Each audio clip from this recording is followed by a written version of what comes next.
à cause d'une nouvelle politique de gestion des données personnelles jugée trop intrusive par les utilisateurs. Expliquez-nous, qu'est-ce qui va changer dans la nouvelle version de WhatsApp? Alors, ce qui va changer à partir du 8 février prochain, ce sont la gestion des données personnelles.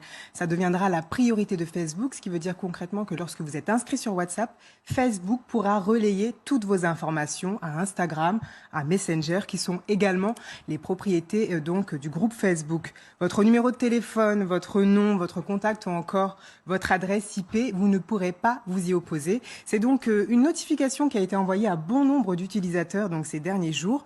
Vous allez la voir apparaître à l'écran, j'en ai fait une capture. Elle précise en fait que les conditions d'utilisation et la politique de confidentialité de WhatsApp vont être mises à jour, le service WhatsApp et la manière dont nous traitons vos données, etc. Et il est précisé donc en fin de page, en appuyant sur accepter, vous acceptez les nouvelles conditions qui entreront en vigueur le 8 février prochain.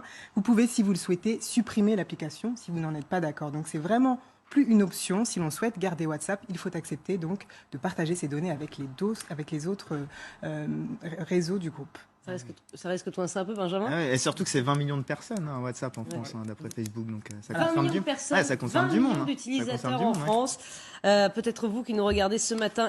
Où vont les utilisateurs de WhatsApp qui ont refusé de signer les nouvelles conditions d'utilisation de l'application? Chez Signal, je crois. Exactement, ils ont tous migré essentiellement ce week-end avec beaucoup de téléchargements donc de Signal, qui est devenue la principale alternative à WhatsApp. C'est une fondation américaine à but non lucratif qui l'a mis en place en 2013. Et c'est vrai que la popularité de Signal a été vraiment mise en avant lorsque le patron de Tesla, Elon Musk, donc qui est l'homme le plus riche du monde, a tweeté en 2 mots, use Signal. Donc voilà, ça veut dire qu'il encourage réellement, sans donner plus d'explications. Alors WhatsApp ou Signal, on va avoir le choix donc jusqu'au 8 février pour se décider. Et je vous ai fait un petit topo pour résumer les deux applications et leurs similitudes. Donc sur Signal comme sur WhatsApp, vous allez pouvoir converser avec vos contacts, partager des contenus photos, vidéos. Donc pour les deux, c'est OK. Vous allez aussi pouvoir gérer des groupes de discussion. En revanche, ce qui change réellement, et c'est vérifié, c'est la confidentialité des données personnelles. Donc sur WhatsApp, c'est une obligation. Voilà, on va aller télécharger ça, Signal, donc cette application qui semble-t-il a engrangé bon nombre. Qu'on refasse tous nos groupes de discussion là. Voilà, à réfléchir. Ça change à cause de la politique de confidentialité. Merci beaucoup, 6h45 la météo.